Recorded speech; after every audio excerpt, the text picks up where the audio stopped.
à toutes, bonjour à tous. Aujourd'hui on est mercredi, je suis très content de vous retrouver. On est le 8 avril 2026. D'ailleurs on dit plutôt 8 avril 2026. On fait la liaison entre le T du 8 et avril. Donc on dit 8 avril plutôt que 8 avril. Aujourd'hui, je ne vous parle pas de liaison, je vais d'abord vous parler de Pâques. Pourquoi je vous parle de Pâques? Eh bien, évidemment, parce que lundi dernier, il y a 2 jours, donc avant-hier, c'était le lundi de Pâques. Ça se dit Easter en anglais. Et donc d'abord, je vous explique c'est quoi Pâques. Parce que dans mes auditeurs, chez mes auditeurs, chez vous qui m'écoutez, il y a des chrétiens, mais il y a aussi des musulmans, il y a aussi des juifs, j'espère des hindouistes, des shintoïstes pour le Japon. Qu'est-ce qu'il y a d'autre comme des bouddhistes, c'est ça? Qu'est-ce qu'il y a d'autre comme, comme religion? Bon bref, il y en a plein. Et Pâques, c'est une religion chrétienne. Pâques, ça correspond à la mort et à la résurrection de Jésus. La résurrection, c'est quand vous allez revenir à la vie. Jésus a été tué, crucifié, donc sur la croix, et il est revenu à la vie 3 jours après, donc il y a à peu près 2000 ans. En Occident, le calendrier commence à la naissance de Jésus. L'an 0, ou plutôt l'an 1, c'est la première année de Jésus. Bref. Donc, Pâques, c'est une fête chrétienne, et je vais vous parler un peu des traditions à Pâques. En France, mais aussi dans le monde occidental, dans les pays de racines chrétiennes. C'est quoi la tradition à Pâques en France? La tradition, c'est de manger du chocolat, et surtout des chocolats en forme de cloche, de lapin, de poisson et en forme d'œuf. Mais alors, pourquoi on mange du chocolat et pourquoi toutes ces formes différentes? Est-ce que vous savez ça? Eh bien, je vais vous l'expliquer tout de suite. Donc, pour bien comprendre ces traditions, il faut comprendre qu'en fait, avant Pâques, ça s'appelle le carême. Le carême, ça dure 40 jours et c'est une période où les chrétiens vont faire attention dans leur vie de tous les jours. Attention à ce qu'ils mangent. Par exemple, pendant le carême, on ne mange pas de viande, on ne mange pas d'œufs. On va faire aussi attention à la façon de vivre, la façon de se comporter. C'est une période où on va avoir des restrictions. Je dis on en parlant de l'ensemble des chrétiens, hein.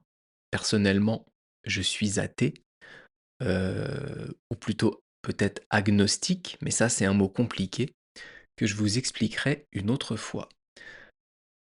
Mais revenons à Pâques. Donc je vous ai dit, le carême pour les chrétiens, c'est une période où on va faire attention à ce qu'on mange. On pourrait un petit peu rapprocher ça du ramadan pour les musulmans, même si c'est pas la même chose, mais dans le fait de faire attention à la nourriture, c'est un peu pareil. Donc pendant ce carême, les chrétiens ne mangeaient pas d'œufs. Ils ne mangeaient aucun œuf, sauf que les poules qu'ils avaient continuaient à pondre. Et donc, à la fin du carême, à la fin des 40 jours, on se retrouvait avec beaucoup d'œufs. Donc on ne pouvait plus les manger parce qu'ils n'étaient plus bons. On les faisait cuire et on faisait des petites peintures sur les œufs pour pouvoir les offrir comme guise de cadeau. Et c'est marrant parce que quand j'étais enfant, j'ai fait ça avec mes grands-parents. mes grands-parents étaient très chrétiens, très croyants, et à Pâques, ils nous faisaient peindre des œufs afin de pouvoir les offrir. Donc ça, c'est la tradition qui concerne les œufs de Pâques. Mais il y a un moment où on a changé ces œufs, ces vrais œufs, pour des œufs en chocolat. Et ça, c'est un coup de génie de la part des producteurs de chocolat, ou plutôt des utilisateurs du chocolat, les chocolatiers, les pâtissiers, les commerçants. Ils ont remplacé les vrais œufs par des œufs en chocolat pour que ce soit plus gourmand. Ça date du 19e siècle. C'est un peu comme pour la Saint-Valentin. La tradition à la Saint-Valentin, c'est d'offrir des fleurs, d'offrir des chocolats aussi. Eh bien ça, c'est un coup des fleuristes. C'est les fleuristes et les chocolatiers qui se sont regroupés, qui ont fait une petite réunion pour savoir comment est-ce qu'ils allaient pouvoir vendre des fleurs et vendre du chocolat. Et donc, ils ont inventé la Saint-Valentin. Enfin bref, revenons à Pâques. Donc là, je vous ai expliqué pourquoi on mange des œufs en chocolat à Pâques. Mais on a aussi des poissons. On retrouve des poissons en chocolat. Pourquoi des poissons? Eh bien, c'est un peu la même raison que pour les œufs. Pendant le carême, pendant les 40 jours avant Pâques, les chrétiens ne mangent pas de viande. On mange donc beaucoup de poissons et donc le poisson est associé à la fin du carême, est associé à Pâques. Donc les chocolatiers, au 19e siècle, ont aussi créé des poissons en chocolat. Est-ce que vous avez déjà fêté Pâques en France?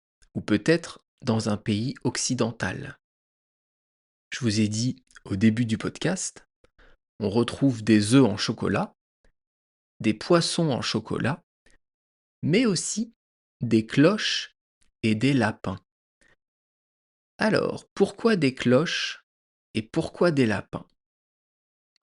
Là aussi, il y a une raison, mais qui n'est pas historique, qui est plutôt inventée pour les enfants ou peut-être pour les adultes, mais c'est une petite histoire. Je vous explique cette histoire. À Pâques, donc pendant les 3 jours, peut-être 4 jours même, je ne sais pas, je suis pas un spécialiste de la religion chrétienne. En tout cas, pendant la période de Pâques, les cloches en France, dans les églises, ne sonnent plus. Parce que d'habitude, elles sonnent. Quand j'étais enfant, j'allais en vacances en Normandie et on habitait à côté d'une église. Eh bien, tous les quarts d'heure, les cloches de l'église sonnaient un coup. Toutes les demi-heures, 2 coups, et toutes les heures, 4 coups de cloche. Mais bon, ça je vous en parlerai peut-être une autre fois. Donc je vous disais, les cloches du vendredi au dimanche, peut-être même jusqu'au lundi, ne sonnent pas. Pourquoi? Par respect pour la mort du Christ, pour respecter, pour célébrer, peut-être pas célébrer, mais pour fêter la mort et la résurrection de Jésus. Et pendant cette période où les cloches ne sonnent pas, eh bien on dit qu'elles partent à Rome. Pourquoi Rome? Parce que c'est là où il y a le Vatican, c'est là où il y a le pape, le représentant de Jésus, ou plutôt de la religion, on va dire, chrétienne sur terre. Donc les cloches, elles prennent leurs petites jambes, elles partent à Rome, et elles reviennent avec des œufs en chocolat. Et elles vont donc de nouveau sonner le dimanche ou le lundi. Donc là, je vous ai expliqué pourquoi on mange des cloches en chocolat à Pâques. Et on dit d'ailleurs pour les enfants que ce sont les cloches qui vont cacher les œufs en chocolat dans les jardins. Parce qu'à Pâques, en France, on a une tradition qui est de cacher des œufs dans le jardin, des œufs en chocolat, pour que les enfants de la famille puissent les trouver et puissent les manger. Et quand on n'a pas de jardin, eh bien on peut aller dans les parcs. Il y a des parcs publics en France, dans les villes, pardon, où la mairie, les personnes de la ville vont cacher des œufs en chocolat dans les parcs, et il y a des chasses aux œufs qui sont organisées pour les enfants. Ça, c'est une tradition française tous les ans à Pâques. Donc là, je vous ai expliqué pourquoi on mange des œufs en chocolat, des poissons en chocolat, des cloches en chocolat, et le dernier, ce sont les lapins. On mange des lapins au chocolat parce que dans les pays anglo-saxons, ce sont les pays où on parle anglais. États-Unis, Angleterre, Canada, Australie. Eh bien, dans ces pays-là, ce ne sont pas les cloches qui vont chercher les œufs à Rome, ce sont des lapins. Je ne sais pas pourquoi, peut-être c'est des lapins crétins. Vous savez, les lapins crétins dans le jeu vidéo, là, ceux qui font Bon, même si je pense pas que ce soit des lapins crétins qui allaient chercher les œufs pour Pâques. Et donc avec ça, je vous ai expliqué les traditions françaises, les traditions chrétiennes à Pâques. Donc si vous venez en France à cette période, ne vous étonnez pas à manger du chocolat dans beaucoup de familles françaises. Et juste avant de commencer la deuxième partie du podcast, où je vais vous expliquer l'expression du jour, je vous fais une petite annonce. Dans 2 jours, donc vendredi 10, sur YouTube, eh bien, je vais commencer à faire paraître, à publier le livre de Jules Verne, Voyage au centre de la Terre. Ça commence donc vendredi. Il y aura 2 chapitres par semaine. Ça va durer jusqu'en septembre prochain. Et en septembre, je publierai le livre entier. Ça fait à peu près 10 heures d'écoute, le livre entier de Jules Verne. Donc ça, c'est vendredi sur YouTube. Et pour mes abonnés Patreon, mes chers abonnés, que je remercie encore aujourd'hui, je vais vous poster sur mon Patreon un nouveau livre qui est un livre d'Homère de la mythologie grecque, l'Iliade et l'Odyssée. Si vous voulez vous abonner pour me soutenir, eh bien ça serait top, ça me ferait très plaisir. Et sinon, laissez-moi un petit commentaire YouTube, laissez-moi une bonne note sur vos applications de podcast, c'est aussi super. Et maintenant, nouvelle expression française, parce que c'est ça quand même la base de mon podcast, renvoyer ou alors envoyer quelqu'un dans les cordes. C'est quoi renvoyer quelqu'un dans les cordes? Ça veut dire remettre quelqu'un à sa place, mettre quelqu'un en difficulté. Ça peut être aussi poser des problèmes à quelqu'un. On parle de corde ici parce qu'il y a une image, il y a une métaphore avec le monde de la boxe. Est-ce que vous avez déjà fait de la boxe? Est-ce que vous avez peut-être déjà vu un film de boxe? Au moins le Rocky 1 ou 2, peut-être les 4, les 5, je sais plus. Ou alors peut-être que vous connaissez le manga Hajime no Ippo, c'est un manga de boxe. Bon bref, en tout cas, quand on fait de la boxe et qu'on est poussé contre les cordes, c'est qu'on est en train de subir des attaques. C'est qu'on est en difficulté. C'est qu'on a des problèmes. Et encore pire, quand on se retrouve dans le coin. Quand on est bloqué dans le coin du ring, alors là, on sert de punching ball, on sert de sac de sable et on est en grande difficulté. Donc renvoyer quelqu'un dans les cordes, c'est mettre quelqu'un en difficulté, comme un boxeur qui va taper sur son adversaire jusqu'à le pousser contre les cordes du ring.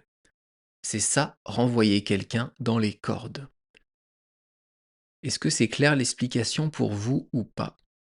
Surtout n'hésitez pas à me le dire. Et maintenant, je vais vous expliquer les mots de l'expression. Alors, on peut dire, je vous ai dit, envoyer ou renvoyer quelqu'un dans les cordes. Envoyer et renvoyer, c'est quoi la différence? Quand vous allez, par exemple, envoyer un mail ou alors renvoyer un mail. Envoyer, c'est quand vous allez adresser un mail à quelqu'un. Et renvoyer, c'est quand vous allez adresser le même mail à cette même personne une autre fois, une nouvelle fois. Peut-être parce que la personne n'aura pas répondu. Donc envoyer, c'est une fois. Renvoyer, c'est envoyer deux fois. Un peu comme le verbe mettre et remettre. Naître et renaître. Quand on met le préfixe re avant un verbe, c'est une autre fois, une nouvelle fois. Ensuite, dans l'expression, on a le mot quelqu'un, renvoyer quelqu'un dans les cordes. Quelqu'un, c'est une personne, évidemment. Et dans les cordes, je vous l'ai expliqué, sur un ring de boxe, on a le sol et autour, on a des cordes. Quand on fait du MMA, ça s'appelle la cage. Ce ne sont pas des cordes, c'est comme une cage, avec du fer qui tient, qui va servir de mur. Mais dans un ring de boxe, par exemple de boxe anglaise, où on ne peut utiliser que les poings, eh bien, autour du ring, on a des cordes. On peut aussi avoir des cordes dans plein d'autres choses. Si vous faites de l'escalade sur une montagne, vous allez utiliser des cordes. Donc les cordes, ça sert à beaucoup de choses. Alors je vais vous expliquer maintenant à quel moment on peut utiliser cette expression et je vais vous donner un exemple. Renvoyer ou envoyer quelqu'un dans les cordes, c'est une expression du langage courant. Donc vous pouvez l'utiliser avec tout le monde. Ce n'est pas du langage familier, donc là-dessus, il n'y a pas de problème. Et on va se mettre en situation. Je vais vous donner un exemple. Imaginez que vous êtes à un examen de français. Vous avez votre examen à passer, peut-être le niveau B1, B2, C1. Vous avez une partie écrite et une partie orale. Et on va parler justement de cette partie orale où vous allez parler avec un prof, parler avec un examinateur qui va vous poser des questions. Et au début, ça se passe plutôt bien. Vous comprenez les questions et vous arrivez à répondre. Et petit à petit, les questions vont être de plus en plus compliquées. Et vous allez avoir du mal à répondre. Vous allez être en difficulté. Vous allez avoir des problèmes si vous n'arrivez pas à répondre pour avoir votre examen. À ce moment-là, le prof, l'examinateur, il va vous renvoyer dans les cordes. C'est comme si le prof c'était un boxeur, qu'il vous tapait avec des gants et que vous défendez, vous essayez de répondre à ces questions, mais vous n'y arrivez pas. Et donc, vous allez peut-être avoir votre examen, mais peut-être ne pas l'avoir. Ça va être une situation compliquée, une situation difficile. L'examinateur vous aura renvoyé dans les cordes. D'ailleurs, on peut dire aussi renvoyer quelqu'un dans son but. Ça, c'est une expression qui a un rapport avec le foot, parce qu'en français, on dit un but pour un goal. Donc on peut dire renvoyer quelqu'un dans les cordes. Là, il y a une image de la boxe. Et renvoyer quelqu'un dans son but. Là, il y a une image avec le football. Donc tout ça, ça veut dire poser des problèmes à quelqu'un, poser des difficultés, remettre quelqu'un aussi à sa place. D'ailleurs, c'est ce qu'on dit en anglais. To put somebody into their place. Remettre quelqu'un à sa place. Est-ce que c'est plus clair pour vous? Est-ce que vous connaissiez cette expression avant ce podcast? Si vous voyez, si vous entendez, si vous lisez des expressions que vous ne comprenez pas, n'hésitez pas à m'envoyer un petit message, soit sur YouTube, soit par mail, soit directement sur mon site internet françaisfacileadrien.com. Je vous rappelle que sur ce site, vous pouvez retrouver tous mes podcasts et les transcriptions écrites des anciens épisodes.